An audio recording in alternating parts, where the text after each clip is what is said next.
Hi, Laura. Thanks for joining us Hello. on Perfect Child. Oh, thanks for having me. Of course. So I want to start with just giving your bio, Okay. and I'm just going to read it. Okay. Laura is an author, speaker, mother, and conscious homemaker devoted to teaching you how to manifest a life you love through the process of creating a home you love. Her books, Clutter-Free Parenting, which I've read, and The Peaceful Nursery, have inspired people around the world, serving as blueprints for creating physical and emotional space in their homes and lives. I love that. I mean, I feel like I do feel more open and more spacious when I've actually cleared the clutter from my room. So I want to start. You list some really incredible facts in your book. So can you go through and just talk about the facts surrounding clutter and the world and things? Sure. We are full of stuff. Just to give you a little bit of context. So the average American home has nearly tripled in size in the past 50 years. And yet there's less people living in them. And yet this still isn't enough room for all of our stuff because 1 out of every 10 Americans has an offsite storage unit, and 25% of people can't park their cars in a 2-car garage because it's so filled with stuff. We also throw away 65 pounds of clothing per year. We receive 5 times as much information every day as we did in 1986. And studies have shown that all of this stuff actually elevates stress hormones in mothers. And Americans report like not being able to sit down for family meals or spend time in their backyards because of the clutter, because of all the stuff. So to me, those last two are really the most concerning symptoms of clutter, which is that it is literally physically affecting us and stressing us out. And it's getting in the way of doing the things that are the most meaningful in our lives, like having family dinners, spending time with our loved ones. And that's certainly, what I've seen in my work is that clutter just, keeps us stuck in the past. It overwhelms us, it stresses us out, it can be a source of conflict, and it just prevents us from having the time, energy, and space to put our attention on the things that we really love, whether that's, our relationships or our passions or time to just be. And do you find in your work that people don't even recognize that the clutter is a stressor? I feel, I feel like it's this nagging thing. I think people do have a sense of it, but I feel like it's that life it moves so fast sometimes, especially if you are feeling really overwhelmed by your house and disorganized, that there's almost like not time to stop and really say, okay, wait, this is the issue. Like this is the problem. Like people just say, oh my gosh, the clutter, but not really take in how much it is affecting all parts of life. And that's what I think is really underestimated is, we'll often be like, well, why does it really matter? If the garage is stuffed or if, it's, and what I see is that there's this ripple effect with clutter. And so we think that it's just stuff, but really the physical clutter is emotional clutter, and it's rippling out and affecting all parts of our life. So there's a connection between the clutter and your finances, or the clutter and your health, or the clutter and your relationships. So like, here's just a little quick example, because we've all experienced this, where you're trying to get your kids out the door in the morning, maybe not now because we're home, but thinking back, but you're trying to get out, and because of clutter and disorganization, like you can't find the sports uniform, the homework, the car key, the cell phone, whatever it is.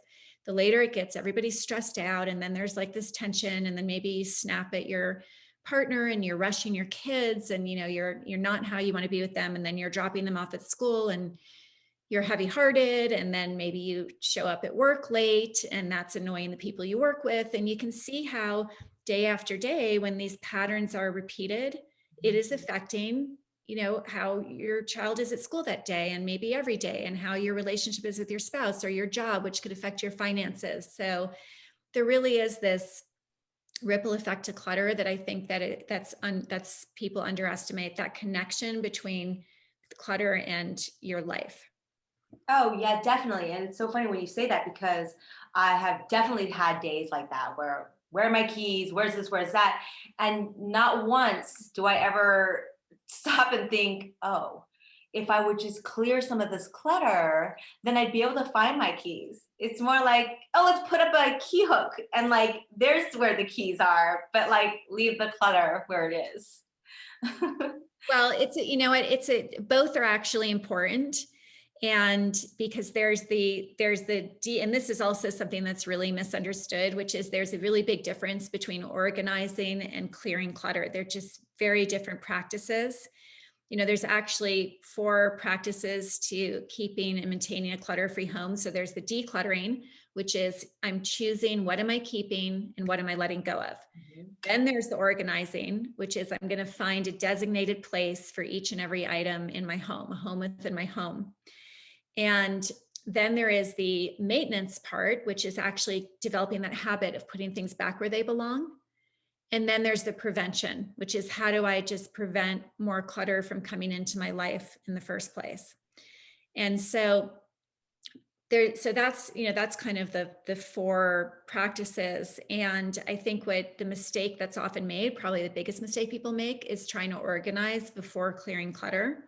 Mhm. Because it just, and there's a lot also right now too, because there are a lot of shows too that are more about the organizing, the beautifying, which is great, but it's really not going to be long lasting, sustainable if you're just organizing clutter. Because Right, clutter, because at the end of the day, clutter is clutter. exactly, that's exactly it. Clutter by its nature can't be organized. So even if it's in a bunch of beautiful baskets, it's still clutter, and it's not going to last. And to me, so it's really important that you clear first, organize after, because otherwise you're spinning your wheels and you end up wasting time and you end up wasting money, because you think, oh, I need all these containers, or I need a new piece of furniture, or I need a new room or a new house. Mhm. I've had clients talk about that, I think we need to move, and, No? and really, so that's why, you might find once you've cleared the clutter, there's such a domino effect that you don't actually even, you end up having empty containers. You certainly don't need a new room. And you might find too that you don't need complicated organizing systems, because a clutter-free drawer often just doesn't need organization. You don't need anything, because it's just the stuff There's you love. nothing in Yeah. it. There's like 2 things in it. Yeah. Now, do you, as a consultant, have you gone into people's homes to help them declutter, or do you just do this usually just kind of consulting on the phone or via? So really, mostly what I'm doing right now is I speak and I have my books, and I'm teaching live Zoom classes right now. Perfect. So I bring people through the process of clutter clearing, teaching like the step-by-step process. Yeah. And I have helped people clear clutter as well in their home. Typically when I go for a consultation, it's more of an all over life design consultation, and it is more about teaching than actually doing the organizing for people. Because for my philosophy, you really can't clear someone else's clutter, No. because the whole point of it is, only you know what's meaningful for you. Only you know what is loved and useful, what is in alignment with, my current vision for myself and my life and my family. And so that's just a very individual, it's a very individual process. And yes, I can be there with someone and coach them through that. But typically with my work right now, I'm just teaching people how to do it themselves, and then supporting them as they go along. Yeah, I would imagine it's not as efficient to do it in person anyway. So let us. So you speak about decluttering as a means to a better rhythm or greater quality of life, but how can one manage clutter when society as a whole is built around consumption? and you have family members and friends that love bringing presents over. It's a way of showing that they love you.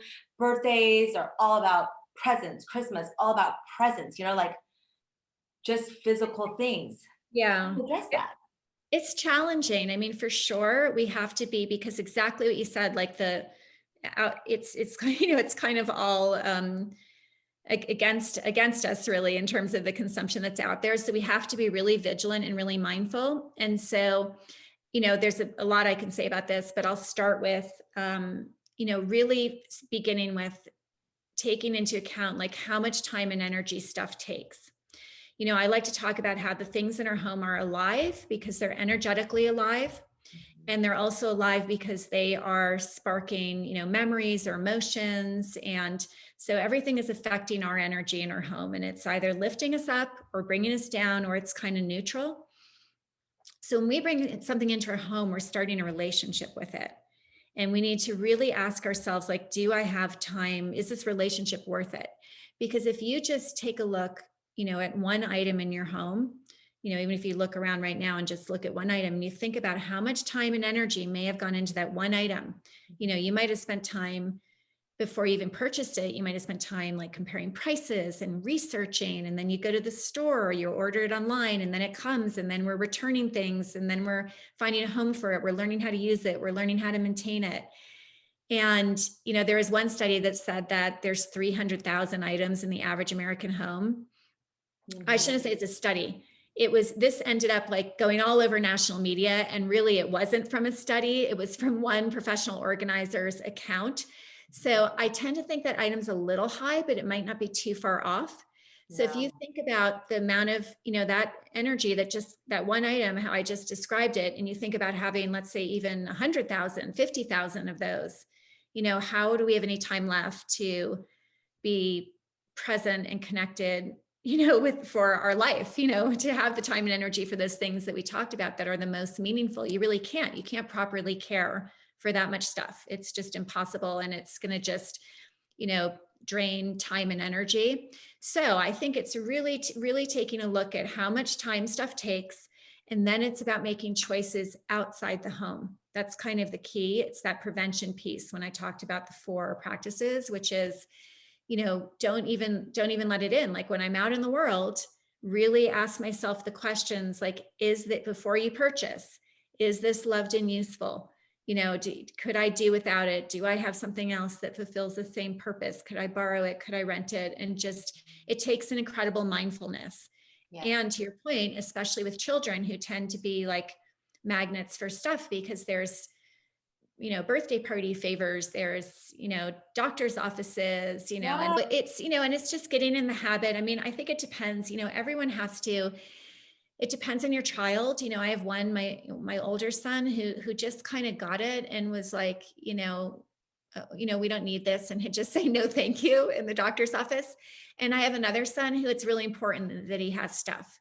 That's kind of how he communicates I notice that it's how he communicates his feelings also. Like he tends to be, he likes to give things. And so I think you got to honor, kind of look at your child and honor the individual. But I think the more you can get in the habit and model outside your home, even simple things like being at a store and having a grocery list at the grocery store versus impulse buying. Or one thing that worked really well for my kids is when they'd go to a toy store, they would know it would be like the middle of summer, and they'd be like, can you put it on the Christmas list? And they'd see me actually write it down in my phone. And this works for us too as adults. There's something very satisfying when we write it down. Your mind can let go of it, because in the moment we think, oh, I really have to have it.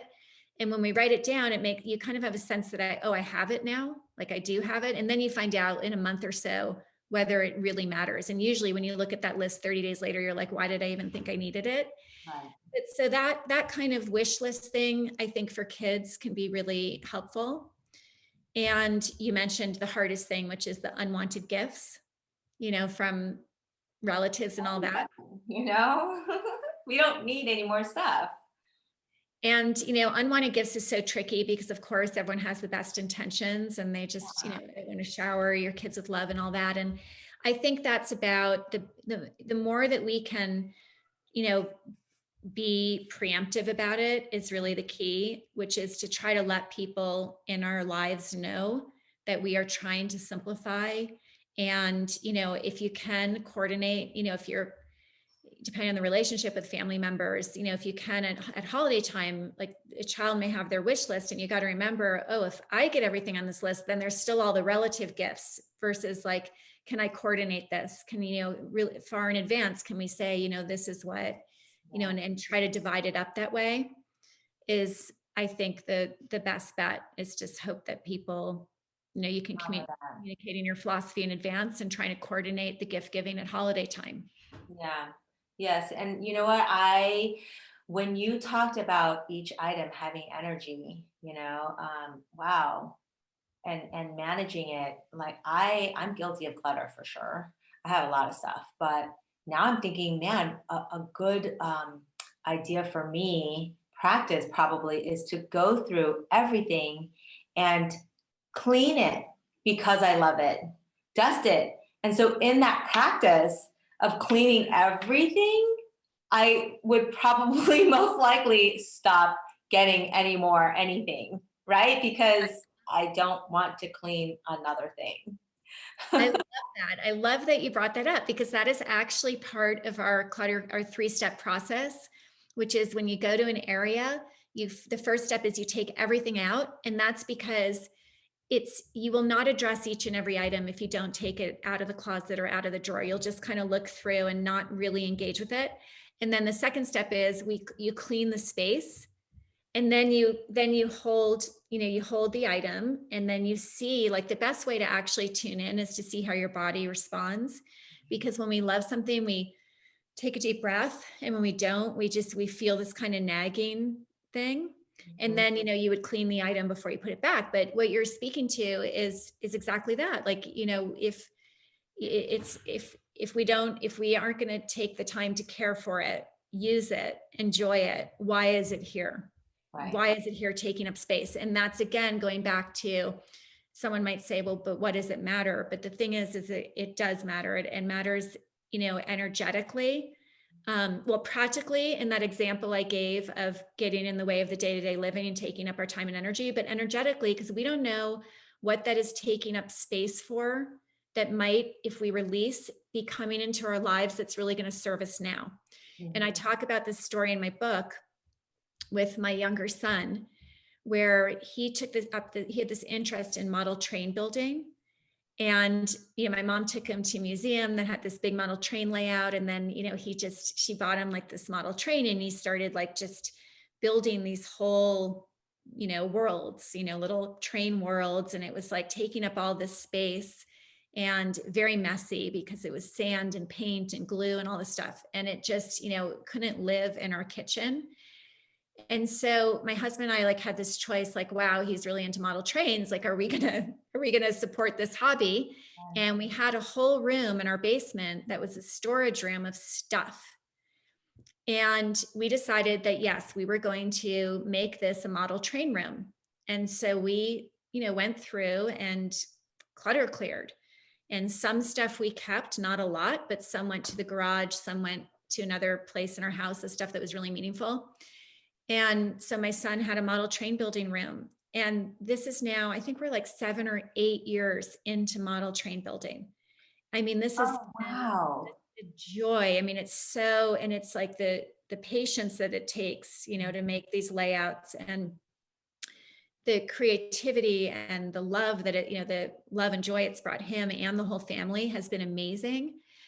And I think about how easy it would have been to just be like, we just don't have room for model train. Right. Yes. I would have been making that trade for a room full of stuff where I don't even remember what was in it. And that is where we don't know what dreams clutter is in the way of. Yeah. What passions or new and better things of coming into our life, and not necessarily material possessions, but experiences, people, whatever, that clutter is taking the space for. So that's why it's so important to and be able to part with that clutter if you need to, right? I want to share this story, which I want to get your perspective on. So I have a friend who, when her child was quite young, she's super messy. The room always looked like a bomb went off in it, right? And she wanted to tell her daughter, you better start cleaning your room. But her husband was adamant. He was like, no, I've read before that if you make a child clean their room or whatever, it's stifling her creativity. Let her be. So she let her be. And the room was like atrocious. But gosh, when she turned maybe like, I don't know, 13, 12, 13, 14, she did like a 180. And now her room is always clean and nobody ever told her anything. What are your thoughts about that? Well, okay, I have a couple thoughts about it. I mean, first I'll start with, look, you know your own child best. And, as a parent, I think no matter what any expert says, like you just have to tune into your child and trust yourself. But I will say this, typically I do think, we don't know, was the daughter, we don't know what would have happened if they had had her clean her room. Maybe she would have had a clean room earlier on. Like, we don't really know. But what I can say is that a lot of times people will mistake clutter for art, cluttered and mess for creativity and being an artist. And they don't have to go together. Really, what I think is more true is that when you have a creative expression, like, then things are a mess, and that's the exhale. But then there needs, but then it needs to be cleaned up again. There needs to be an inhale. It's like the creativity, when you bake something, it's creative and messy in the kitchen. But then if you just leave it and then the bowls get caked and the flour is caked, that's not alive anymore. That's not creative. And it's not giving room for a new burst of creative expression. Okay. So I do. And the other thing I've also learned is that, like, a lot of times parents will save all this stuff for craft stuff, for their kids' projects. Yeah. But what I also find is that it's the stuff that stuff hardly gets used. It's the stuff that comes in fresh that gets used. It's like the box that just came in from Amazon, that gets used, not the stuff that's been sitting there for a year. So I really do think that creativity is very much about being in the moment and making room for a new moment, a new moment, a new moment. And to me, that requires a certain level of clearing, making space for the new moment. And even if you did need one of those items, one of those materials, well, then you get even more creative because you've got to think of something else to use. Right. So, I don't know, but everyone has to know their own child. And I will say this, it's definitely better always to start with your own clutter first, rather than tell your kids to clear their clutter, because, we all know our kids, are much more apt to learn from what we do and how we authentically are versus what we're telling them to do. So, I will say, before approaching kids, it is better to take care of your own stuff first. And I'll also say that, sometimes people really don't know what it feels like to, especially children, like if they haven't had the benefit of a clutter-free environment, they don't know which one they prefer. Right. So they don't necessarily know how to clear clutter and organize. So I think when we're providing that for them, then we'll see if that's something that they naturally like want to create for themselves, or how they want to live. Yeah, and I would have to speak from my own experience that in my case, if I tell my daughter to clean her room, she's not going to do it. She doesn't want to be told what to do right now. She's going to be 12 soon, so she's not going to do it. But there are moments where we're like, oh, she cleaned her room the other day. Oh, nice. So it's sort of just letting her do her thing and just focusing on myself, clearing my own clutter.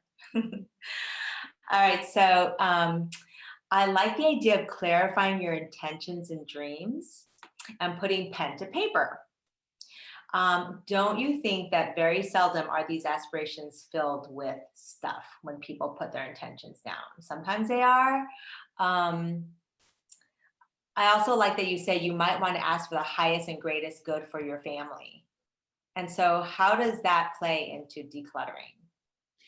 So the process of clearing clutter can be so much more impactful. I'll say, well, I think two things that are important that are often not looked at. One is this intention piece, that you can really just energize the process of clearing clutter when you start with that intention. Why am I clearing clutter? You know, what is my desired outcome?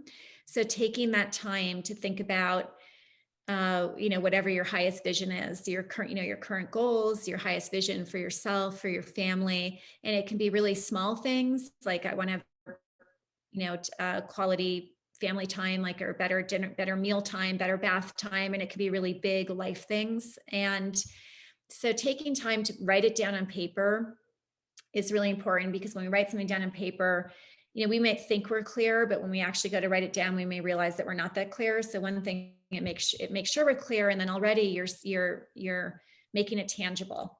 And then what happens is it also allows us to get out of our heads and into our hearts, which is where we want to be when we clear our clutter, because we really want it to be more intuitive and a heartfelt process, more like a meditation and more of a practice.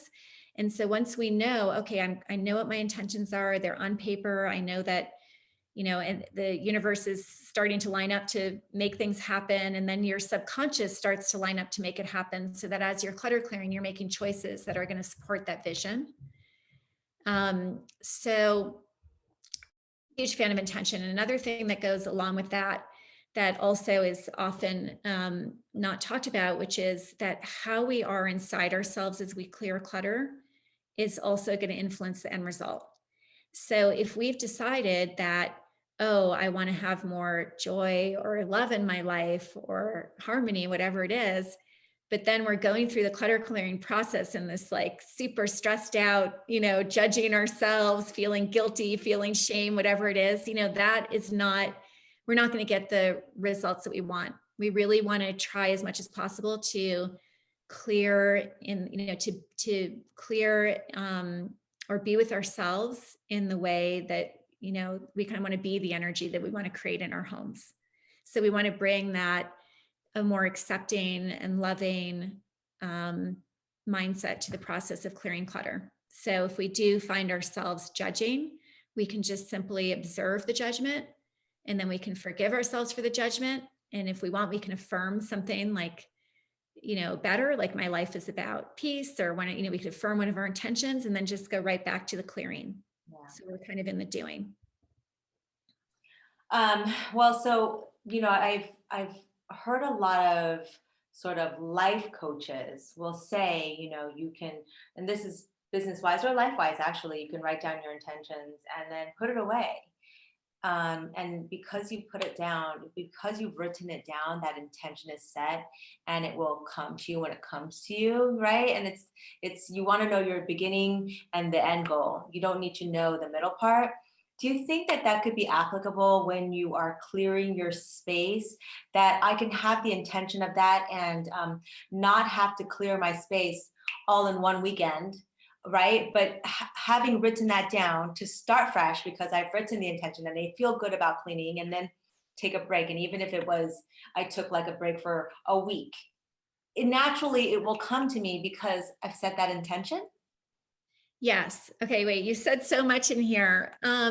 So one thing is, so we want always with our intention, even if it's something really concrete, we want to bring in the quality of how we would feel.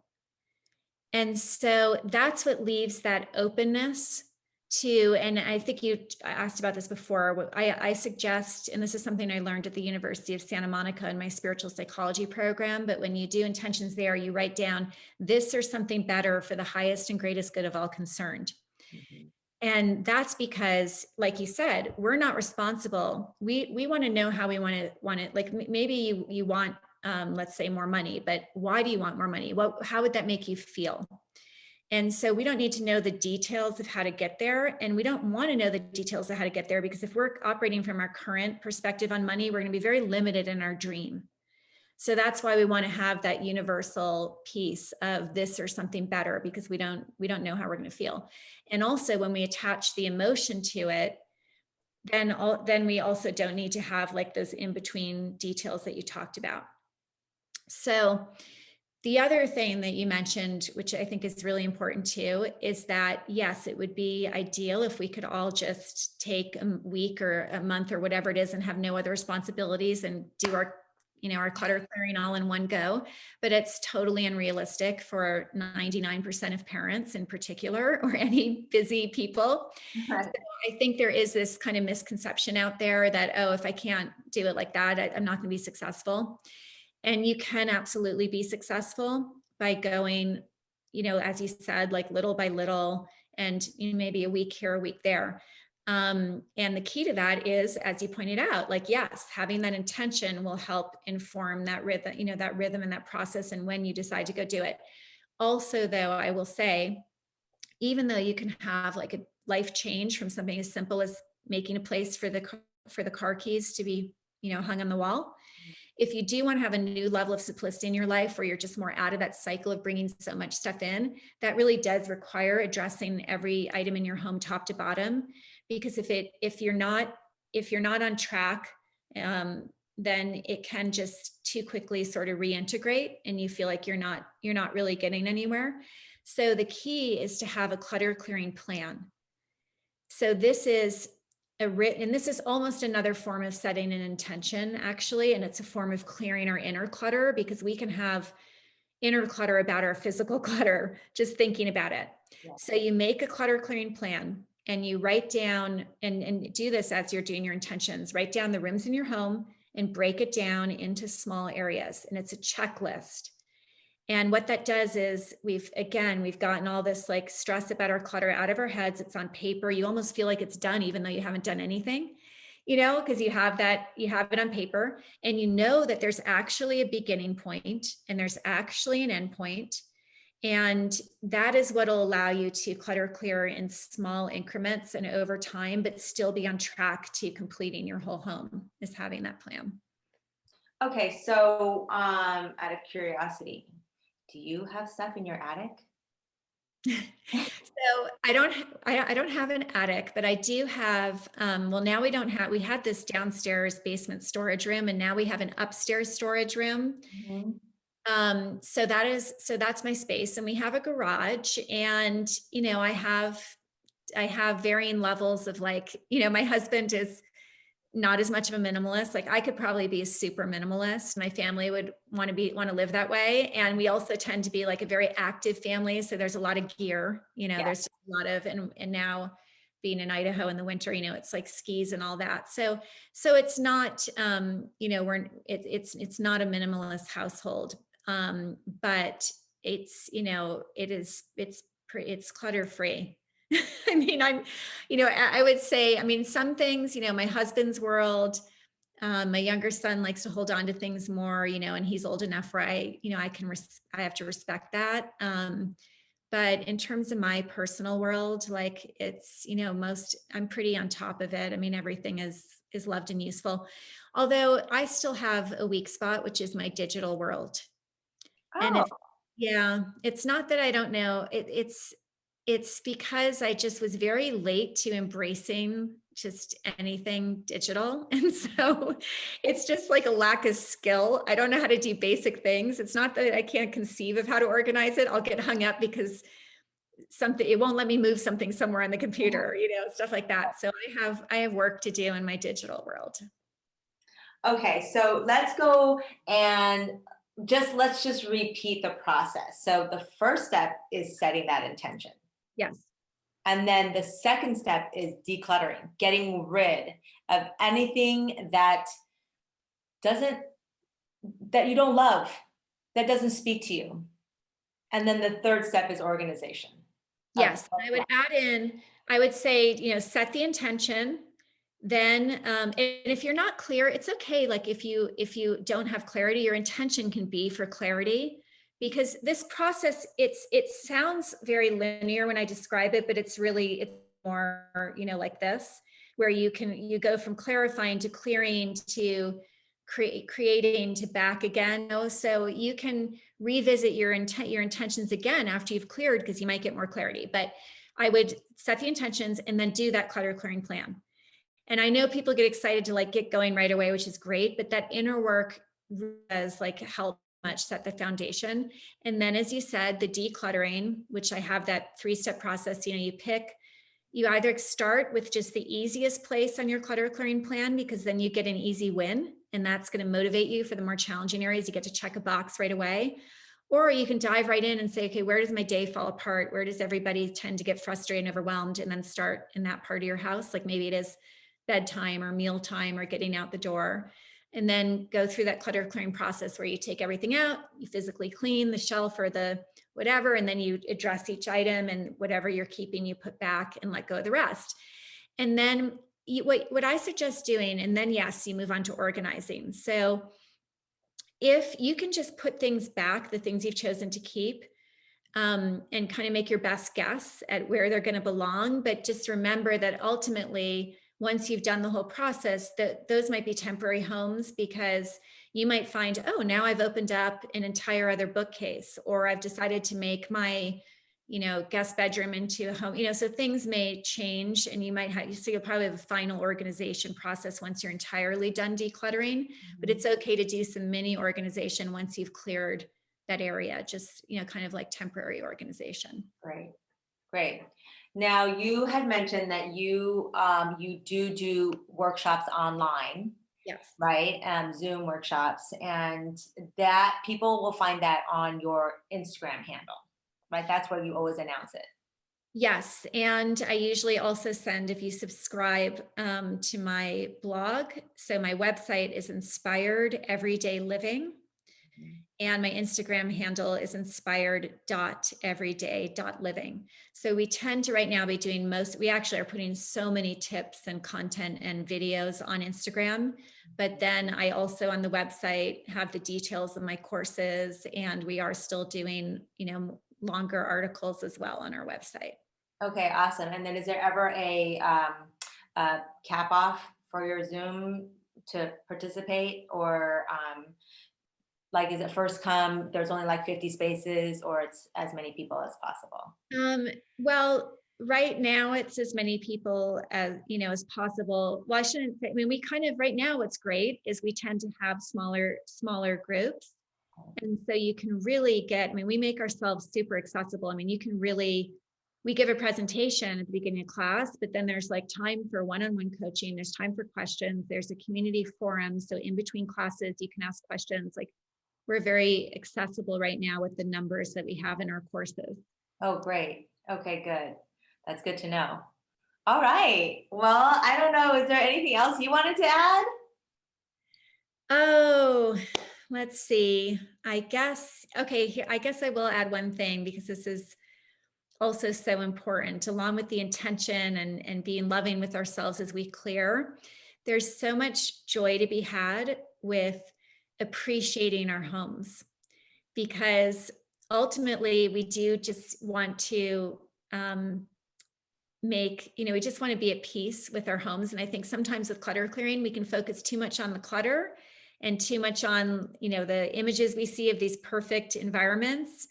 And the point of clearing clutter is not to be rigid and perfect. It's actually to free ourselves to enjoy the present moment and to bring more love and joy in our homes. And so, the path to that peace in your home is through appreciation, to really focus on the wonderful things we've chosen to keep, how well they serve us because they're super useful, or how beautiful they are, or how much we love them because they lift us up because of the memory or whatever it is about it, to really focus on the things that we love and appreciating, the things that we love about our home.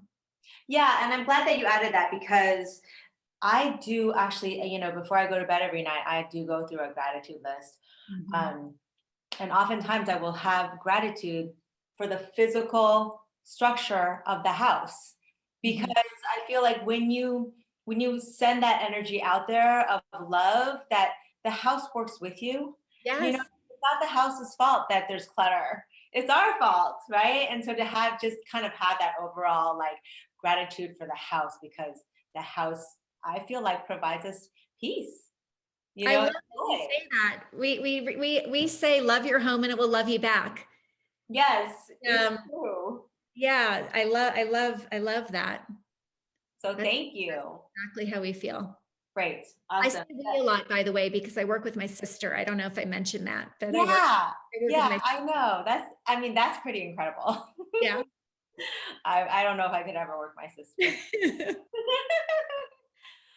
But thank you so much for all this information. It was super helpful. And then I look forward to joining one of your workshops I- and also hopefully having you on again. Thank you so much. Thank you. Thank you. Maybe next time we'll have both you and your sister on. That'd be fun. Okay, great. Thank you. Have a great weekend. You too. Bye.